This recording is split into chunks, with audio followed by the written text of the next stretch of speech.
You have. Okay. Are you ready for me to start? Yes? Okay, so thank you for inviting me to talk to you in your QI workshop. My name's Karen Haylar. I work for NHS England in Improvement, and we deliver a lot of teaching around making data count, in particular the use of statistical process control in data. We've probably done 110 to 115 sessions with hospital trust boards across the country, including some CCGs. We've worked with the CQC, and we've done all sorts of other things. So what I'm going to show you today is some of what we present to boards, some of the reason we present it, and I'm happy to take questions. We're going to use the chat box if you've got questions, or you can raise your hands. I'm not sure how many of you are here because I can't actually see a participants list, but I'm sure there are lots of you. Anyway, let's begin. I'm sorry we're half an hour late, but that's where we go from. Right, where we are now. So a lot of trust board reporting you will see looks a lot like this. I don't know if you're familiar with this format, some RAG ratings, some little up and down arrows, and that's where we are at the moment. This is no way really to handle data. The problem is we need, as both users of data and as trust boards and people who have to make decisions based on data, to focus in the right place. We often see reports which look a bit like this, which is a quality and safety dashboard. You can see we've got a little bit of a trend arrow here, which just suggests that things are going up or down. This month it's up. And we've got a bit of commentary. Now, this always makes me feel sad. As an analyst and a statistician, I always feel a bit sad when I see commentary which says that this month there was an increase from 95.36 to 95.76, because honestly, that's not important narrative. That's just distracting. So what could we do? Well, what we do know about that is that one of those two numbers is higher and the other's lower. So a bit like Bruce Forsyth used to say, higher or lower. And that's all we can say about two numbers if we compare just two numbers.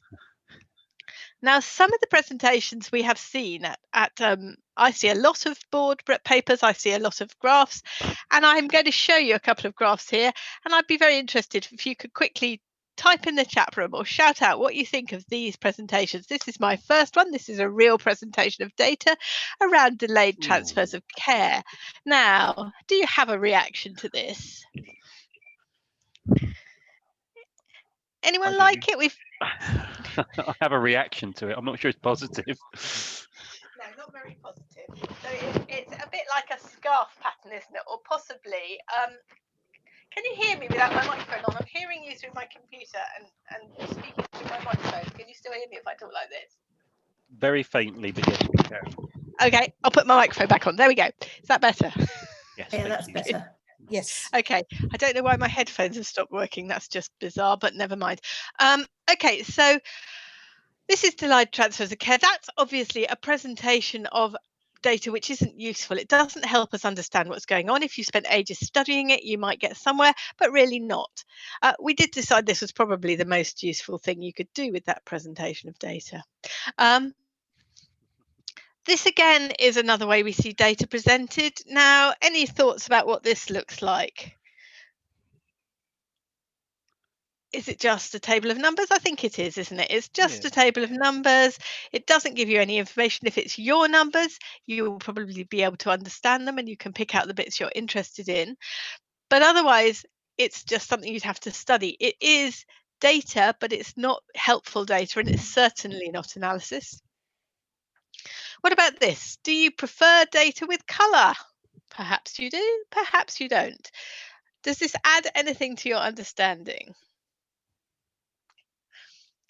Well, some people say it does, and if I was to say which ones were improving, it's classic with trust boards that they'd say, oh, well, the three with the up arrows are improving. But of course, it's not quite that straightforward. I know that directors of finance can really understand data, but most people can't read a data table like that, and they find it a bit more difficult. So that's one way of looking at data. Now, what about this? Different question here. This comes from a 179-page board report. How many minutes would you spend on this page of the board report? Of course, everything's green and it all looks absolutely fine. So mostly we discover that people would spend, I don't know, 20 seconds, and then they'd flip the page, because that's not interesting information. It just tells you that everything's fine. Let's have a look at some other charts.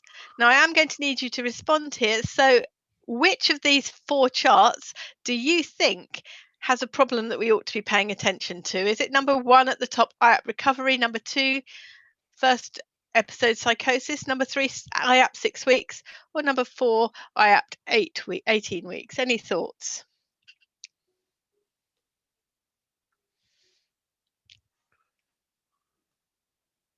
Number 3, thank you there from Stacey.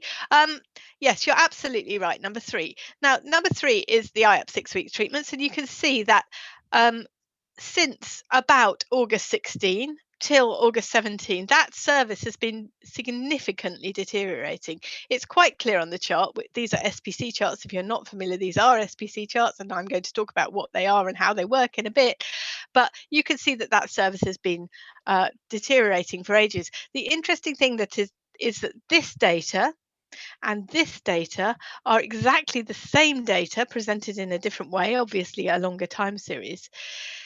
So the problem is that sea of green, we call this the sea of green, looked like it was giving you assurance that your service was perfect. Actually, what it was hiding was a significant, sustained deterioration in performance in the IAP 6 weeks treatment area that we could have detected 6 months ago. Now, we do know that in the next month after this, that service went red.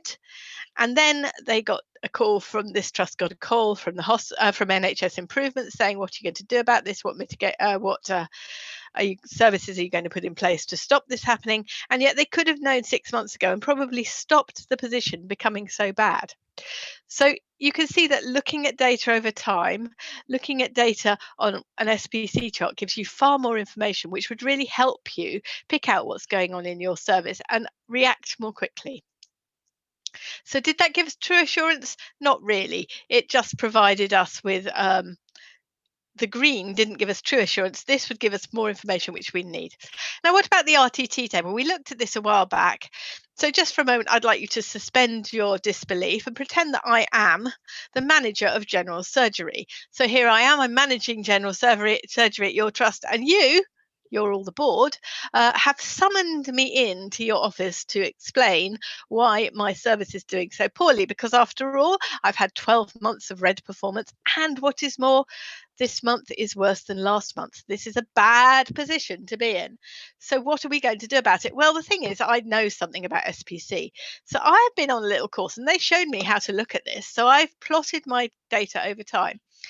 And you can see that this presentation completely changes the conversation. While it is true that over the last 12 months, I haven't come up to the target I'm aiming for, which is 92% in this case, actually, I've had sustained significant improvement in my service for over a year, and we are quite near to the target now. So the conversation changes. It's about, well done, you're doing a good job, it's much better than it was. What little bit more tweaking do you need to do to hit that target? It's not quite such a damning picture as it looks like with the line of red on the rag table. Let's look at another service, rheumatology. Again, a line of red with a down arrow. What can we say? Well, of course, this is a different picture, isn't it? Look at what's going on in this service. Since December 17, something disastrous has happened. And again, seeing the data over a longer time period on a chart like this means you have a different conversation, because the conversation you now have goes along the lines of, what happened in December 17? Did you lose a key member of staff? Did you lose a key piece of equipment? Did you suddenly get a massive referrals from somewhere you weren't expecting before? What's happened? What do we need to do to mitigate the position you're in? So it's a different interpretation of data, a different graph, which leads to a different conversation. Now, John and Mary are my mates. We've been travelling together now for nearly 3 years. And so I'd just like to tell you about them for a little while. We've got John here, who's he works for one of the big four, and as we went into lockdown, he was lucky enough to be skiing. I missed my skiing holiday because we got locked down, but he was off skiing. And Mary has got a new job in London, and she's working at Sainsbury's head office. And she's an analyst and a statistician. She can't help herself. That's just who she is. So every day she decides to record what time she gets back from the office. So you can see that she arrives at 10 past the first day, 5 past the next day, and various different times around 7 o'clock every day. And then John gets back from his holiday. Now, he's got to self-isolate because he came back after lockdown, so he's got to self-isolate at home, and he decides to be nice to Mary. And actually he's feeling just mildly guilty because, you know, he was off skiing and she was working hard in her new job. So he says, Mary darling, what time do you get home from work? And so Mary says, well, I get in about 7, John, 7 o'clock. And so he says, right, that's fine. The first day after this, Mary gets in at 10 to 7. She's quite pleased because the tube was on time and there were no delays and there are less people anyway. So she's quite chuffed. But he says, John says, why have you arrived 10 minutes early? I haven't poured the wine. I haven't lit the candle. It's all very disappointing. You've spoilt my big surprise. She's like, well, sorry, John, it's just the way it goes sometimes. Now, the next day, Mary gets in at exactly 7 o'clock. I know that she did this by holding her key in her hand and opening the door at exactly 7 o'clock. And of course, John has reacted to the fact she got in at 10 to 7 yesterday. And she's like, oh, why have you arrived at 7 o'clock? Yesterday you got here at 10 to 7. Today it's 7 o'clock. I made salmon souffles. They've gone flump. So disappointing. You've spoiled everything. Now, we are not going to go through any more of John and Mary's life because it's a little bit grim. But what's going on here? What is the point of this story? Why am I telling you about John and Mary at all? What is the point of the story? Can you type in the chat box if you have a thought?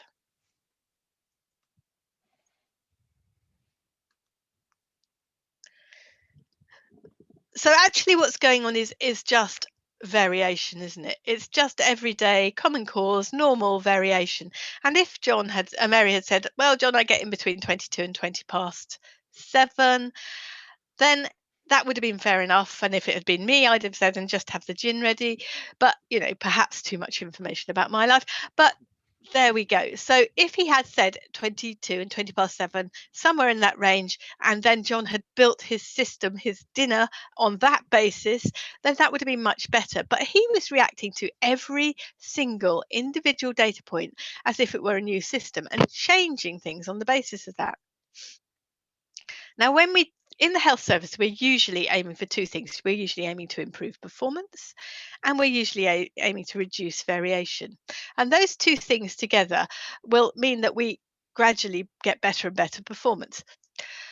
Now, this is my boss, Samantha's favourite word in the world, and quite often it's the only thing anyone remembers about anything I say, but spuddling. Spuddling is a real word, which means to make a lot of fuss about trivial things as if they were important.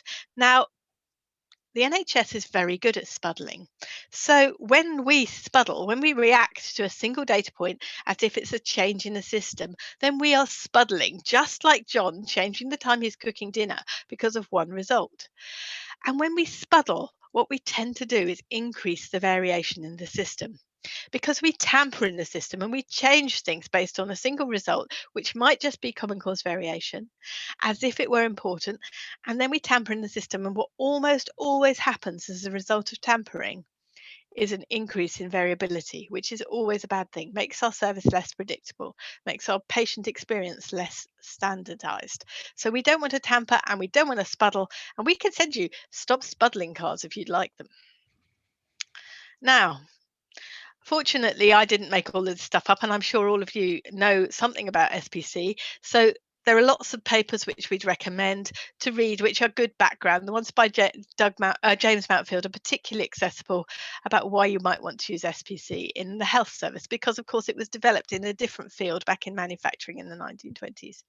We were particularly pleased by this report from the CQC a couple of years ago, because the CQC highlighted that boards should look at data as time series analysis, make decisions based on an understanding of variation, that data should be presented as run charts or control charts, not bar charts, pie charts, or rank rated.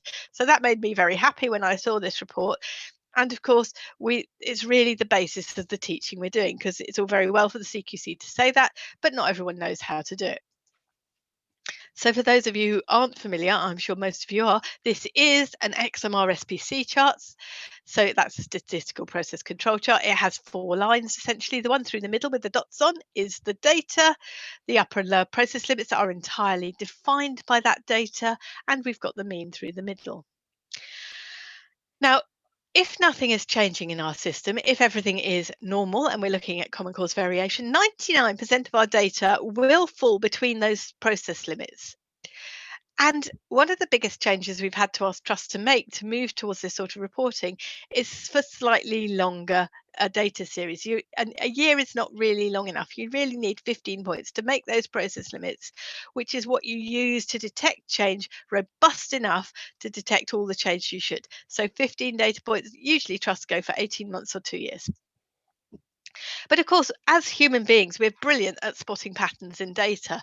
So we do need some rules to help us understand when something is not everyday John and Mary common cause variation.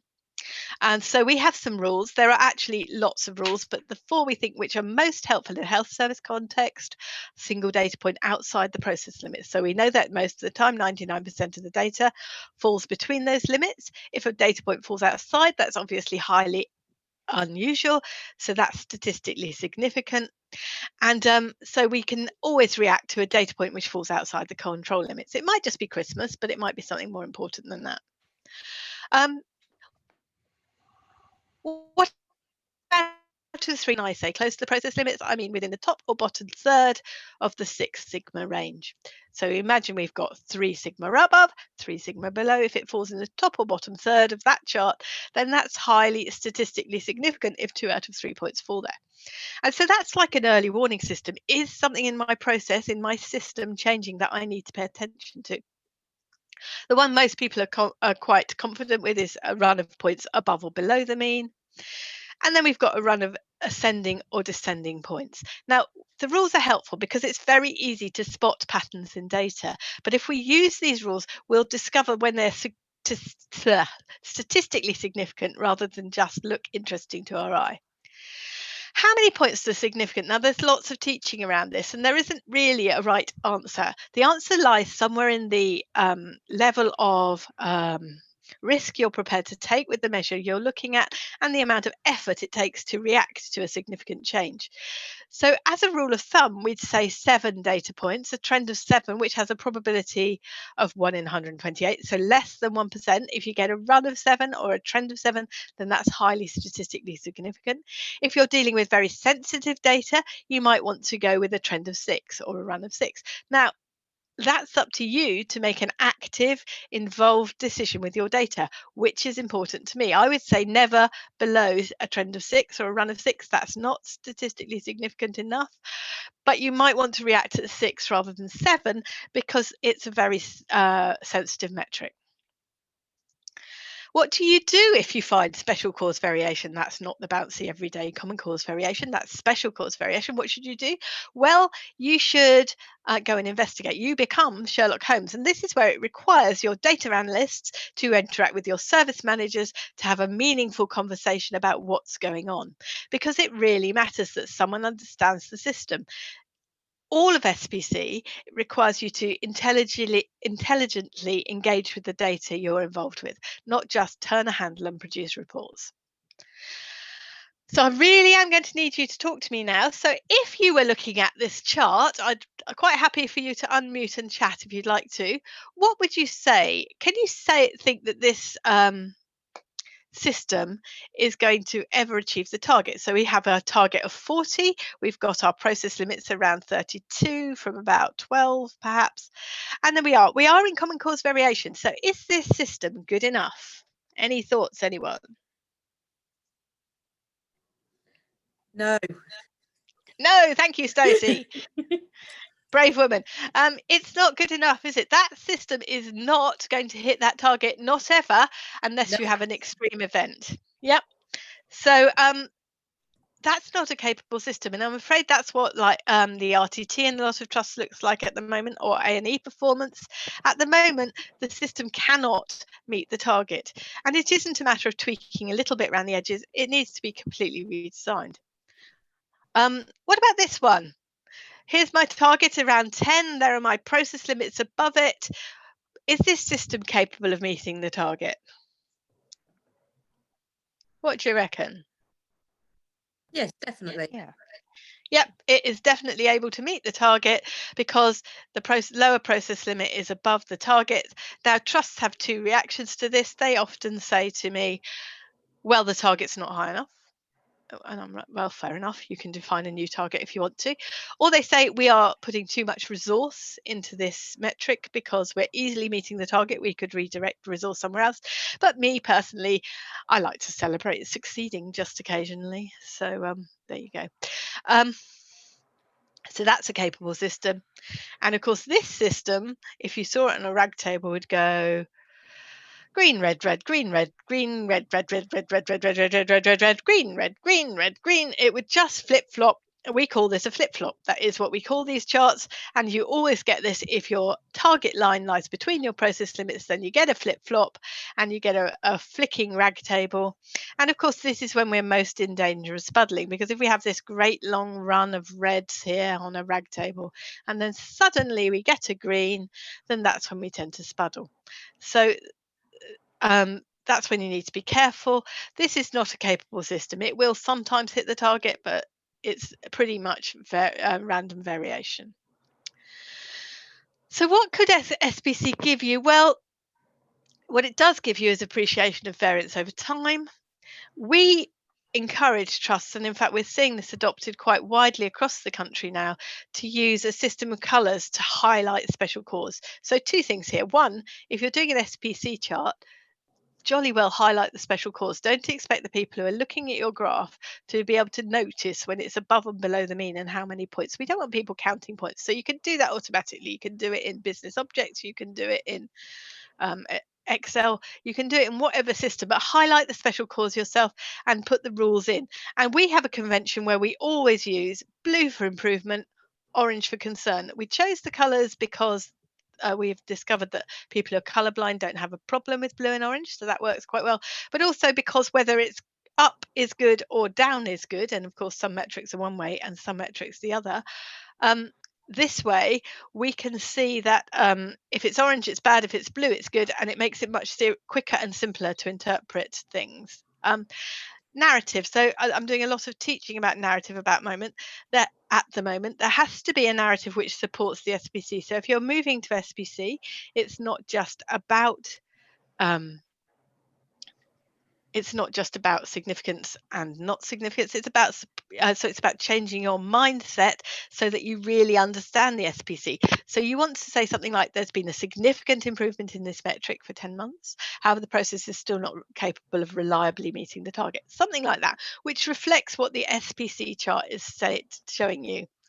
Now, we do recognise that you can't have reports with thousands and thousands and thousands of SPC charts because it just makes the report even longer. So we really like exception reporting. But to do exception reporting, you have to have another structure around that. And so we came up with these summary icons. We have 5 for variation and 3 for assurance. The variation icons are, as you'd expect, orange for concern, blue for improvement, grey for nothing much is happening. That's everyday bouncy common cause variations. So whether up is good or down is good, you'll get an appropriate orange icon. If you're improving, you'll get a blue icon. Now, assurance is really important. That's what we use RAG tables for, really, is something about insurance. But of course, RAG table only tells you this month if you have hit the target. If you use these assurance icons, they tell you whether the process, the system you're dealing with, is capable of consistently hitting the target.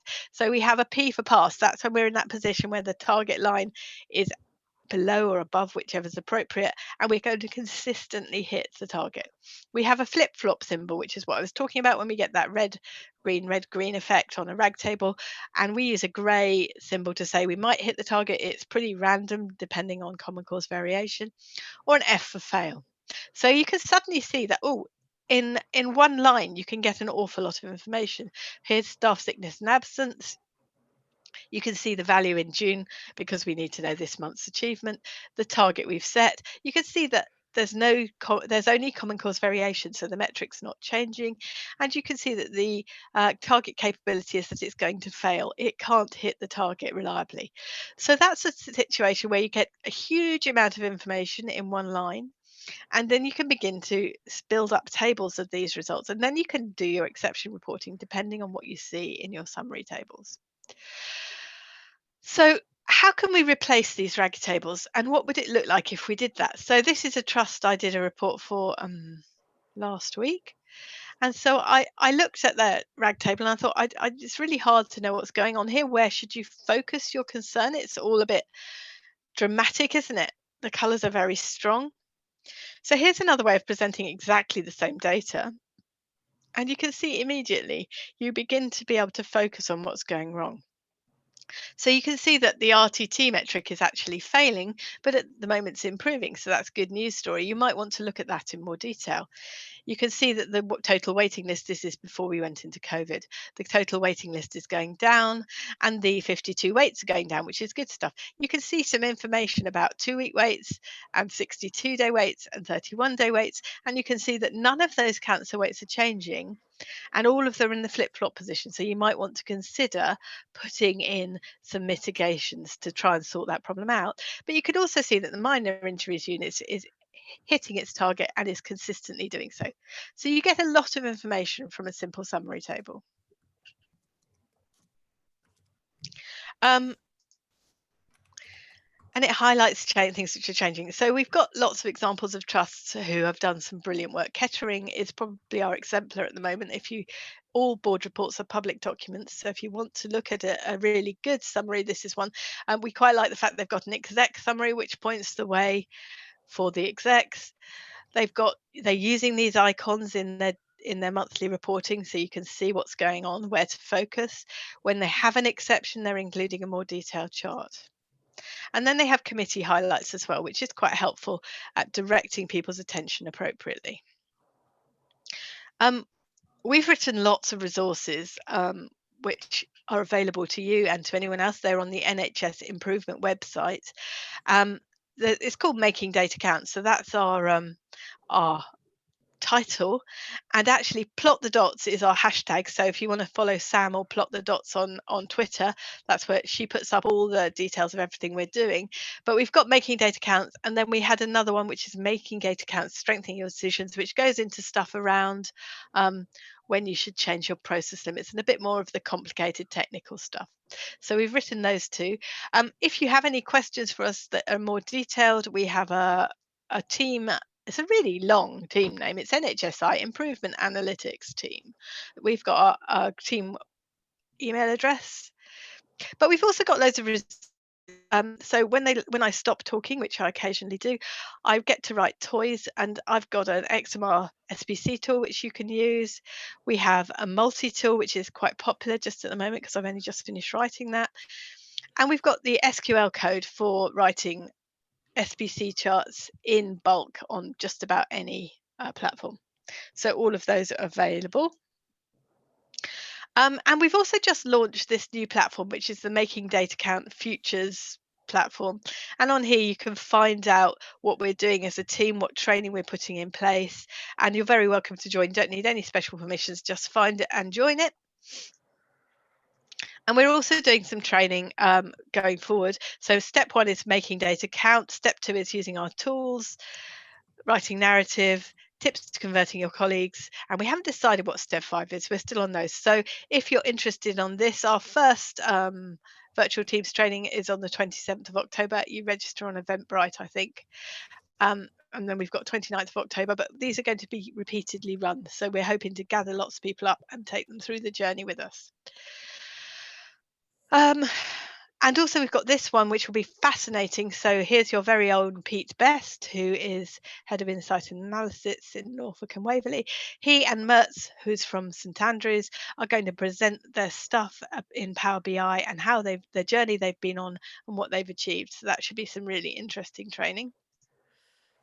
Why are we doing this? Well, we're doing this because we want all of our trusts, all of our analysts, all of our clinicians to be able to focus on what they need to focus on and look after patients better. Now, I am happy to take questions now, but if you've got time, I'm going to share some of the tools and show you how they work, if that'd be useful. I guess you could all unmute now and just talk to me if you want to, while I unshare this screen. Where's my buttons?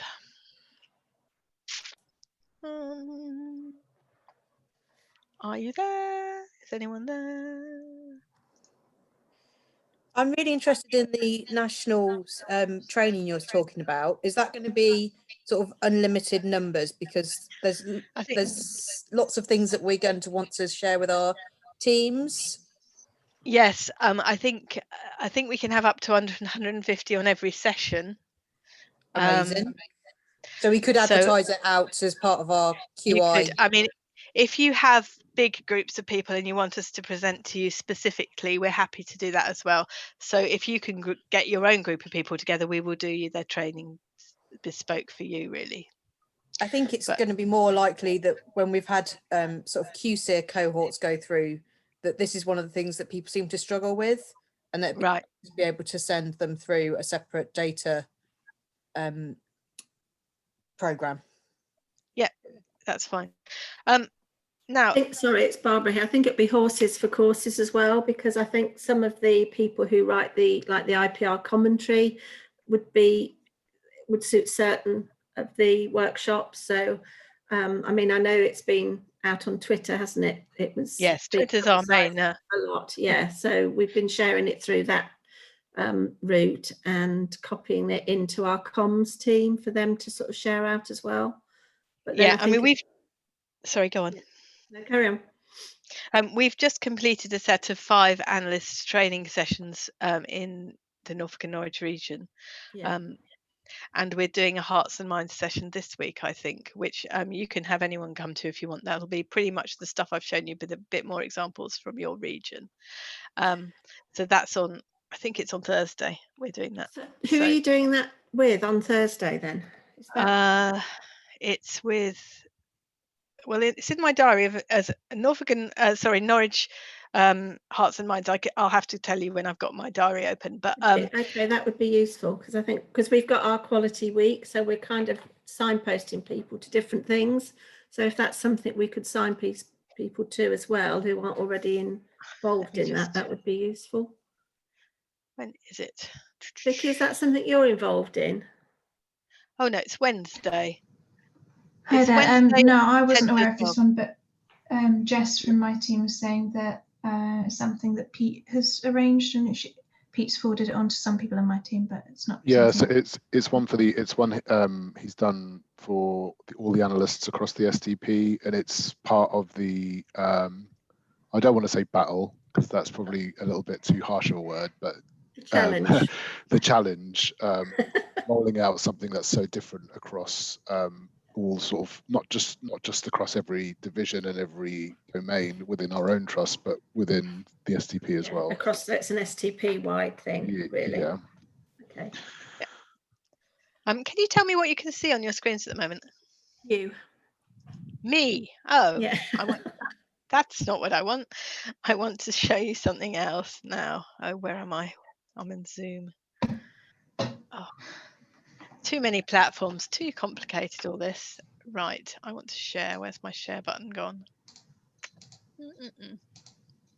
Someone remind me where the share button is on this.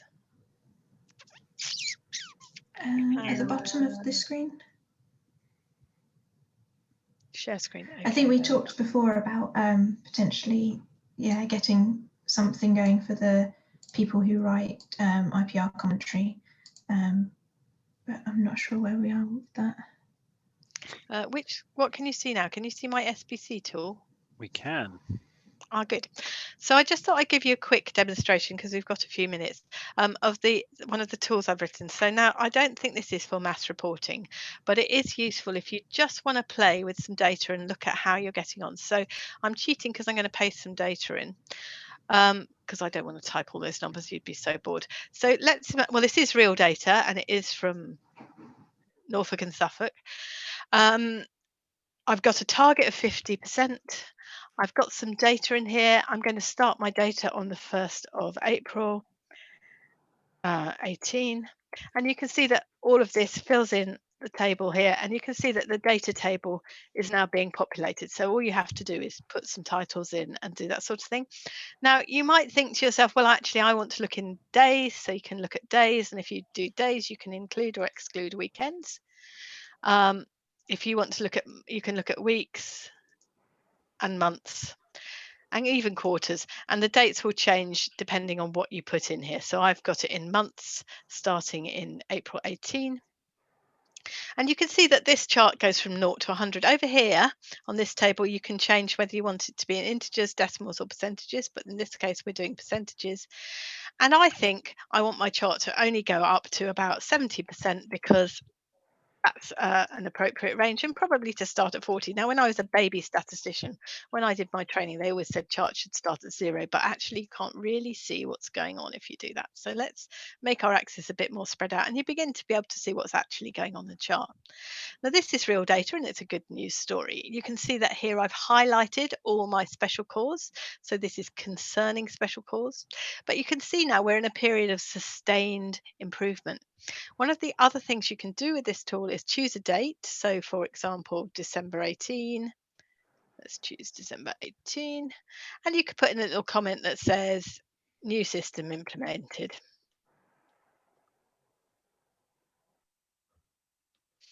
And that will appear on your graph. If you've got 2016, you can flip the direction of your titles. So you might think, oh, I think I'd rather it was vertical. Go on, vertical. I've got it horizontal. Come on, Karen, choose. There you go. But actually, in this case, it looks better horizontal, so you can fiddle with those sort of things. But all of these little changes, you must click the green button. So I might decide that I want to change my date format. I can do that. But what I really want to do on this chart is say, like, the new system was implemented there. It looks like the change was well established by April 19. So I'm going to do something which we can only do when we know we've got a sustained continuous improvement and we know what caused it. So we know we implemented a new system. So I might want to put in process change here. And you can see that what happens then is that my process limits are redrawn.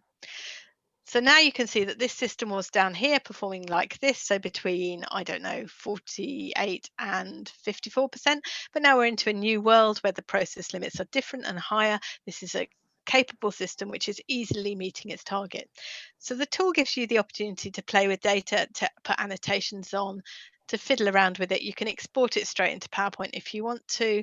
There's an instruction sheet and some buttons to help you here, and you can just print it as well. So make sure your titles are good. Of course, I've been lazy here, not put a proper title on it. If you are doing a QI project, you might want to say, well, my baseline was actually the first 12 months. So I'm going to put a 12 months in for my baseline. And then you can see that it overwrites this recalculating, because we're now looking at a system where we've got a baseline for 12 months. And now we've got so the process limits based on the first 12 months, and the comparison of the rest of the data points are to that first 12 months. So again, you can use that if you're using a QI project. Mostly for rolling continuous data, I don't think you need a baseline, because what you're interested in is how is my system changing month on month. And of course, the good thing about an XMR chart is the fact that it takes into account the fact that this is a time series, and it's completely protective against non-normality in your data. So it doesn't matter if your data is autocorrelated or has a pattern in it, that's absolutely fine. If you have seasonality, it will just appear as seasonality. So that's not too tricky either. So that's the first tool I was going to show you. The next one I'm going to show you, I'm not sure what will happen. Let's see what happens if I close this one. Save it. Actually one I want is this one. Can you see my multi-tool on your screens now? Yes. Yes. So this is quite popular. This is the latest thing I've written. So you get to put in a whole set of different variables. So for example, these are all RTT variables from One Trust. You get to type in all the data for those variables, and then you can see all the charts on a table like this. Love it. Love it. Good-o, like that one. And you also get the summary page with all the icons. So that's quite useful as well. What you can do is go into the setup page and say, I'm not actually interested in, let's say, neurology, because neurology hasn't got enough patients and it's boring, and I'm not going to report on neurology. So you could get rid of that one, and I might choose to not put in another one. And then you need to make sure the numbers match. But for example, you do that and you apply the setup, and then you can see that what you get on the charts sheet is not changed. It's just the ones you've chosen. So you have some flexibility about what you display. On the summary page, again, you just get the ones you've chosen. Now, I would say to you that if you're going to use this, you have to put them in the right order in the first place, but you'll get used to it. What you can't do, you can't cut and paste on this data sheet. If you cut and paste on the data sheet, you will cause chaos and break it, but that's fine because you can always download another one off the web page. Again, we have the facility to print the charts and print the summary table, so you might enjoy using that. I find personally this summary page the most useful. It takes all the hassle out of doing all those little icons, because it does.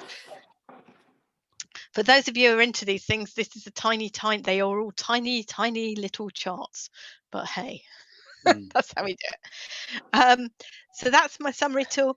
The other thing I was going to show you today is my COVID tool, because what do we do with COVID data? It's a real issue, isn't it? Sorry, Karen. Can we just go back to that data sheet? You can. Because this is something I know that a lot of us will, because we use the other tool quite a bit, and now if we start to use this multi-tool as well. You said about you can't cut and paste. Can you copy paste? You can paste data in it, and you could use you could paste it in, you could link it to your data sources, no trouble at all. But what you can't do is copy column. Well, sorry, you can't cut. You could copy. So I could take the data in these two columns. Okay. But you can copy from an external into this one as well. Yeah, but what you can't do is cut. If I cut this column and put it over somewhere else, it breaks all the links and everything gets broken. One other question, because I can't see the hang on, I'll get this right. If the column headings, are they all? Have you got any hidden columns in between, or have you? Oh, you can't see the column headings on here. So if I had a table similar to that and I just copied and pasted it, there's no hidden columns, is there? There's nothing hidden, no. Excellent. I put the setup in the titles on this page. Yes, can you see that the titles are all things in here? They copy automatically into the data sheet. I'm not sure that was the best way to do it, but that's how I designed it. That's okay.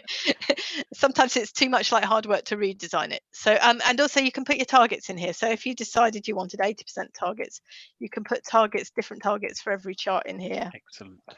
And then they will appear different targets on the charts, and the icons will adjust depending on what the targets are. Okay, and also, oh yes, I should tell you all of these things. You can choose whether up is good or down is good, because clearly that matters as well. So you can switch those over depending on what your metric is. So it is really genuinely useful, because what you then end up with the summary page, which knows whether up is good or down is good, will tell you whether you're improvement or concern, and will point you in the right direction for where you should focus for your exception reporting. So that's my baby.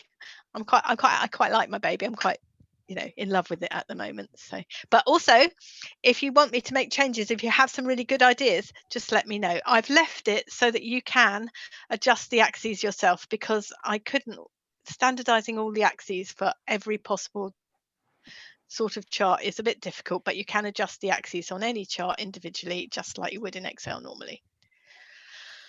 So I hope that's all right.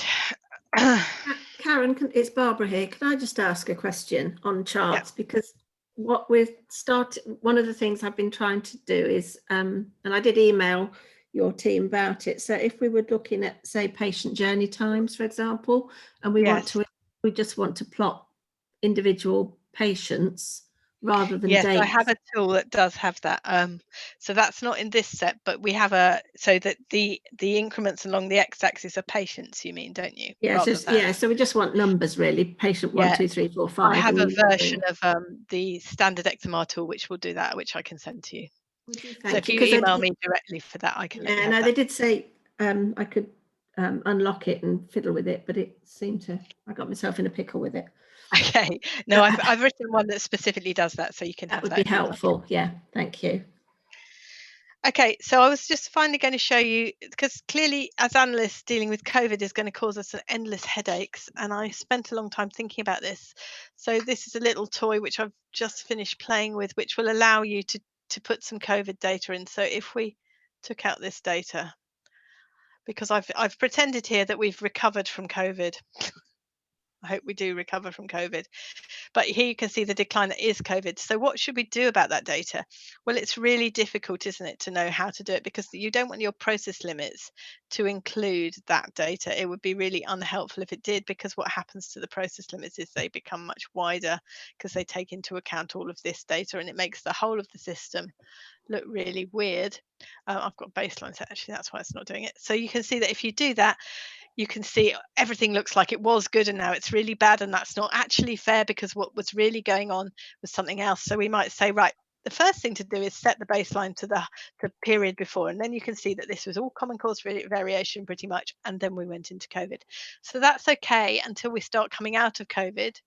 When we do come out of COVID, I don't know if I've still got the data. I haven't. Just check some data. When we do come out of COVID finally, imagine we've done that, we might want to just exclude those points. So again, you could just, I've added these little functionality in here where you can choose a start and end date and exclude the data from COVID, the COVID data from your process limits. So you begin to be able to see if the new system is different from the old system. I haven't chosen those dates very well. So I've also got that tool. If you'd like to play with that one, I haven't put that on any websites. I might put it on the Futures website, but I'll send it to you directly, so you can play with it. I can't say that this is hugely tested yet. I've just written it a couple of weeks ago. So there you go. Those are the things I had to show you. I hope some of that will be useful to you. I hope some of it will be fun to play with, and that it will make your life better. And I'm going to just turn off my screen now. So all of that's there, but I'm happy to take questions if you have them.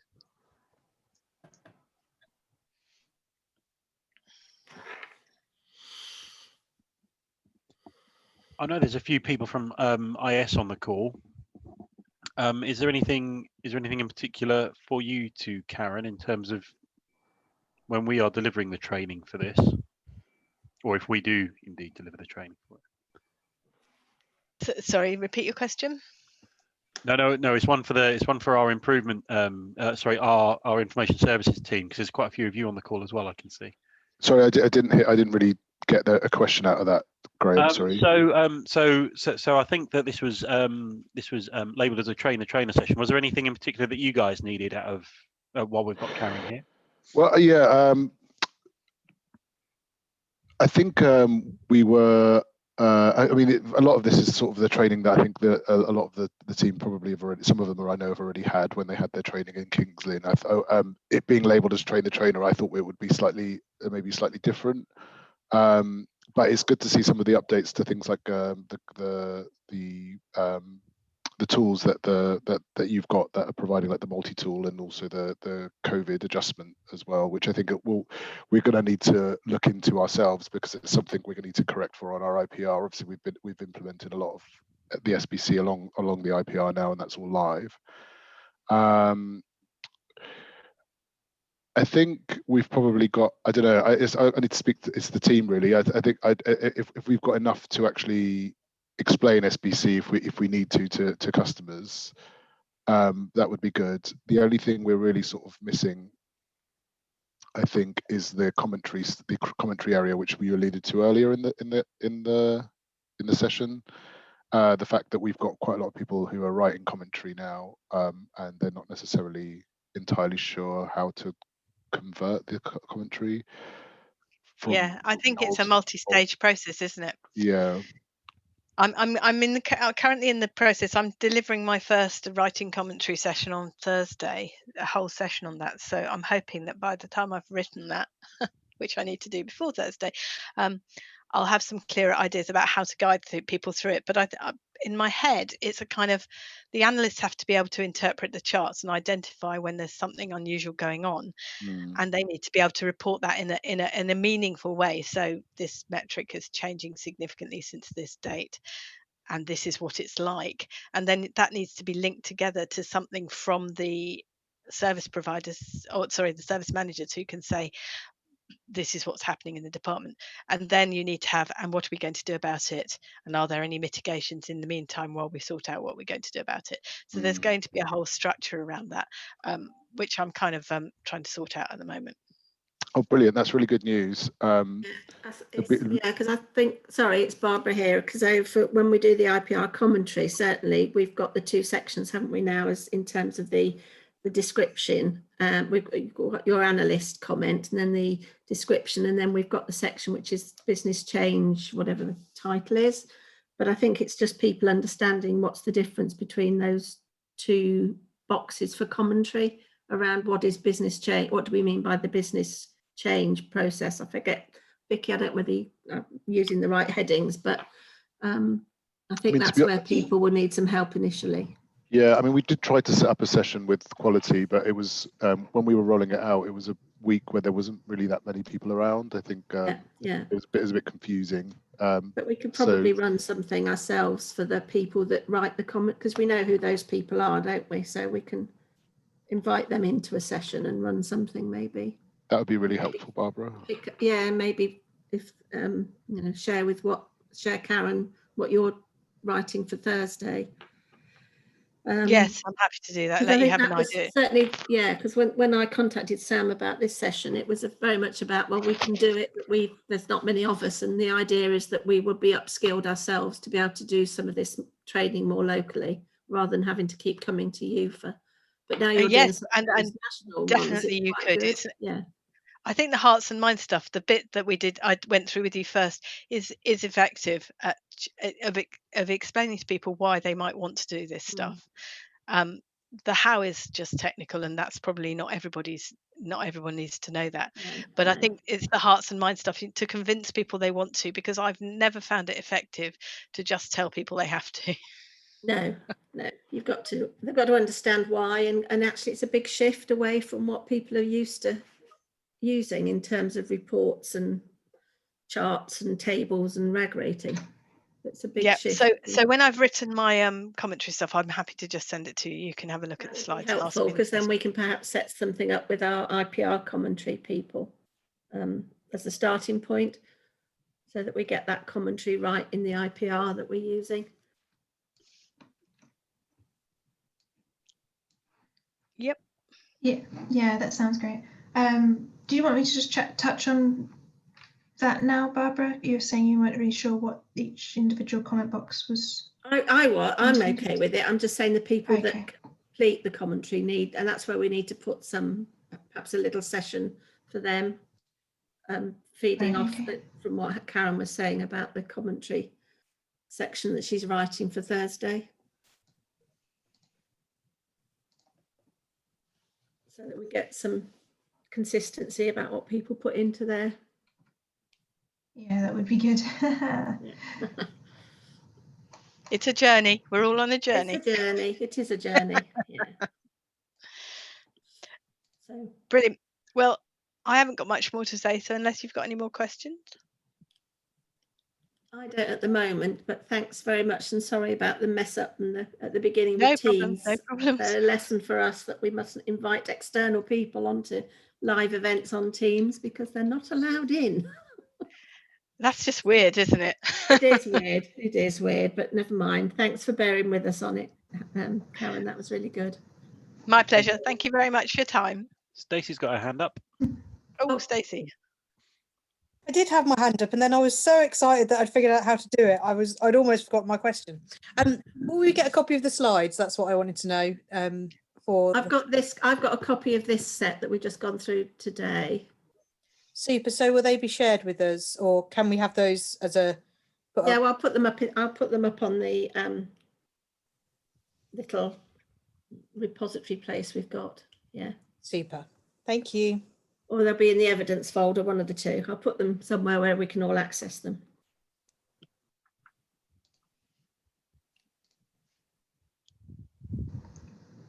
Excellent.